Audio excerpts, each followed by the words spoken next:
Let me share with you my thoughts on the final two games of the World Cup. Plus, I'll also be sharing with you two picks from the Norwegian Eliteserien, one from Finland Veikkausliiga, and also one from the Swedish Allsvenskan. Without further ado, I'm Tony from Bet Analyst. Let's crack on. Let's start off by considering what we saw in the semi-finals of the World Cup. So Spain beat France 2-0.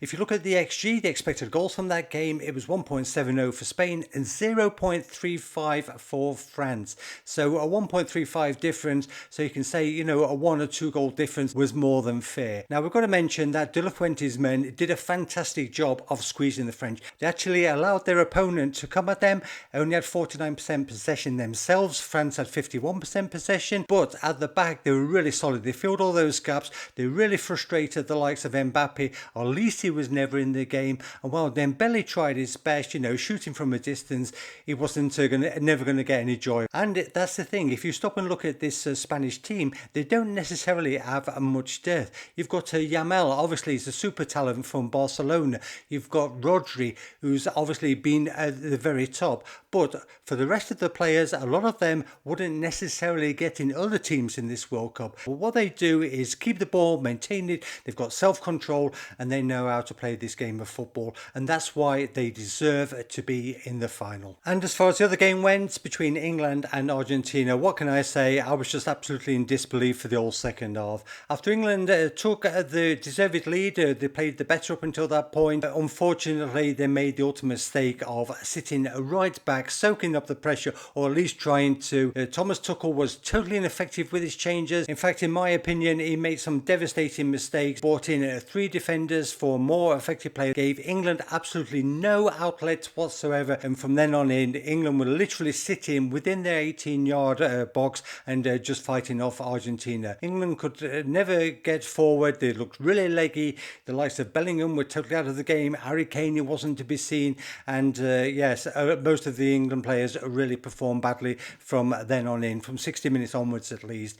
Once Messi learned that he was getting space down the right, that was it. He was getting the ball, putting in the crosses. Pickford did some fantastic saves to keep England in the game, but it was inevitable when Argentina got the equaliser. And then when it went to 1-1, the England coach did absolutely nothing. He didn't bring in any players, with any kind of positive signals. He didn't bring anybody on who was going to move up the field. And unfortunately, then England were made to pay with that second goal. As far as Argentina goes, Messi was the best player on the field without a doubt, but it was Enzo Fernandez who actually got the equaliser, and then Lautaro Martinez who actually made it to 2-1 in 92 minutes. McAllister hit the post twice. Alvarez, he really never got going in the game, was a little bit disappointed, had a bit of a quiet one. We could also mention that this Simeone, whatever his job is, it's just to foul opponents. That he was taken off, and when he was taken off, that's when Argentina started playing their best football. I'll be quite surprised if he lines up in the next game from the start. Molina at the back, he looks there to be taken. You saw Gordon get behind him for the first goal, and all in all, you've got to say that Argentina, even though they won the game, they did sort of show susceptibilities. As for our bets in these final two games, with France against England, this is a match that neither team will want to play, really. I mean, they just want to get on the plane, go home, probably go on a holiday and forget about it. One thing that we would mention is that this third and fourth place playoff, it tends to finish with over 2.5 goals. Fortunately, in this instance, the odds are just 1.52, so that's probably not that interesting. Also, the yellow cards at this World Cup have sunk much lower this time round. The 2.54 going into this game on average, and this game here, what's coming up, it tends to be even lower, the third and fourth playoff. So you could look into that, but again, betting under 2.5 yellow cards at 1.70, do you really need it? Probably the answer is no. We would just simply say we're going to bet France because Deschamps, this is going to be his last game in charge of the national team, and they might want to send him off, with something positive. The last time England were playing for the third and fourth, they got beat by Belgium 2-0. The England players look totally legless. I'm sure Tuchel's going to make a lot of changes. The same also for France, by the way, but they might just be a little bit more intent on France because of the Deschamps situation. Odds of 1.97, it's probably fair. Not a big bet, but France. Now, as far as the final goes, the bookmakers have set the actual goals is under over 2 goals, not 2.5, so that's like an Asian handicap bet, but we don't see any kind of advantage on betting on the unders market. If we looked at the cards, they've actually set this at 3.5, which is well below the the actual tournament average, as we mentioned, but the thing is, it's Argentina, isn't it? You know, they're a very dirty team. If the referee starts taking exception, you could imagine that there's going to be more than 3.5 yellow cards. We want to stay away from that type of bet. All we can suggest really is betting Spain to win the match within 90 minutes. They've got the game. They're not going to let Argentina back in it like a lot of other teams if they do get ahead, and that's going to, you know, make it interesting. But we were tempted to cover our outright bet. We don't necessarily see this going to extra time, so we're going to take our chance, and we're going to just be betting also at the 2.40 for Spain to win. So let's go and have a look into the Scandinavian leagues. Want the absolute best UK bookmaker deals? If the answer is yes, you need to get over to bookieBonuses.com right now. They track a massive list of 234 UK betting sites delivering real-time, up-to-date bonus offers so you can maximise your value. Plus, they've just dropped a game-changing new feature, the Boost Finder. Just filter your sport, hit the Super Boost button and unlock the sharpest lines on the market instantly. One click takes you directly to the bookmaker, fully loaded and ready to lock in your edge. Go check it out for yourself. I'm leaving the direct link in the pinned comment below. In the Norwegian Eliteserien, we're going to be sharing 2 picks with you. Now, one thing I just want to quickly point out is in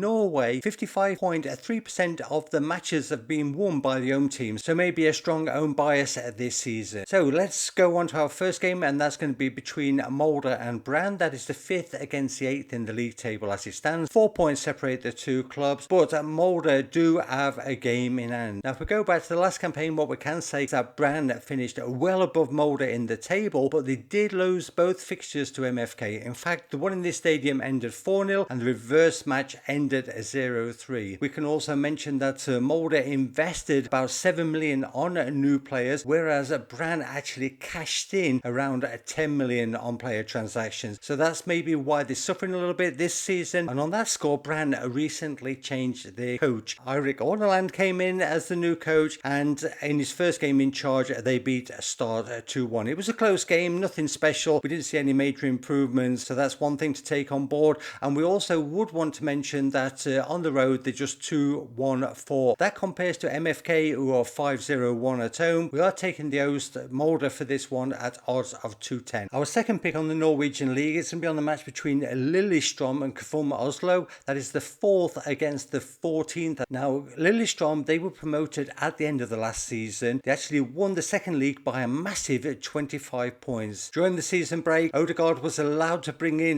new players, so he strengthened his squad, and that's probably why they're 4th in the table. We'd have to say that Lillestrøm are playing particularly good football. They come into this on the back of winning in Fredrikstad in the last round away 0-2, so that augurs well, especially since they are particularly good when they're playing at home. And while the Canaries are still without Espen Garnes, that doesn't seem to be a problem because they do have quite a big squad. So we're not seeing any issues for Lillestrøm. They are playing KFUM Oslo, who did used to have a reputation of being particularly good when they were on the road. In fact, they were well set up, the YMCA club, but this season things are not working out that way. In fact, they're in the relegation zone as it stands, and they do have some issues. The most recent game was a defeat to Bodo Glimt 0-2, so the Kaffa did disappoint again that day. They did have some possession, they did have the chances, but all in all, they lacked that bit of quality when it came down to the nitty-gritty part of the game. So without wanting to get into great detail on this game, we're going to simply take Lillestrøm to win. Odds of 1.73 for an home team in a home strong division. That seems more than fair. In the Finland Veikkausliiga, we're going to be betting on the match between 10th place SJK and top of the table KuPS. Now SJK, they come into this on the back of losing 1-0 to VPS. Didn't perform particularly well that day. Previously, they had been doing a little bit better. They had been pointing, and all in all, you know, we don't necessarily see them as a team that are going to be relegated, but they are going to be down there at the bottom of the table when the season ends. Now SJK did take 8 points at home,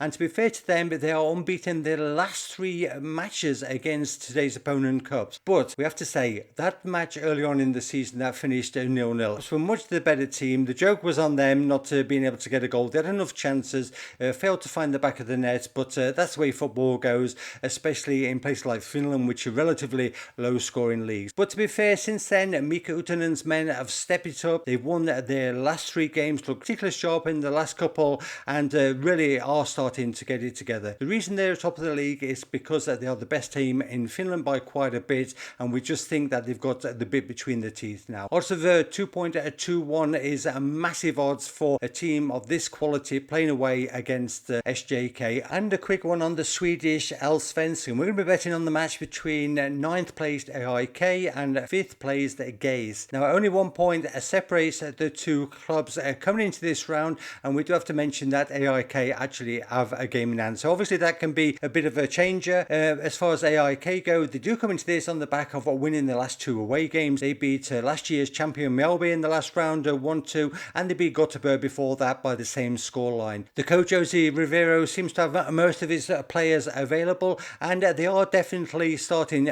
to improve from what we've been watching. As far as GAIS go, the Göteborg club, they are exceeding expectations, and they do come into this match having beaten Elfsborg 1-0 in the last match. We'd have to say they were a little bit fortunate that day, and if you looked at the XG, then EIF really should have got something from that game. Now Fredrik Olmberg, the coach, does seem to have most of his 31-man squad available for this game, but with that they don't have the same quality as the home team. The Nugget, the club from Solna, have a much stronger squad than the visitors, and that's why we can't really understand why they get in odds of 1.97 in the draw no bet market. Well, good luck if you are betting on this weekend's football, especially the World Cup final. Don't forget those Scandinavian picks, you know, these leagues that we do particularly well in, and we're also going to carry on through obviously the new season when it gets around. In the meantime, you can sign up to our newsletter, and also don't forget that this is a betting education channel. We try to show you how to be smarter bettors. That's it for now. We'll see you in the next one soon. Take care. Bye bye.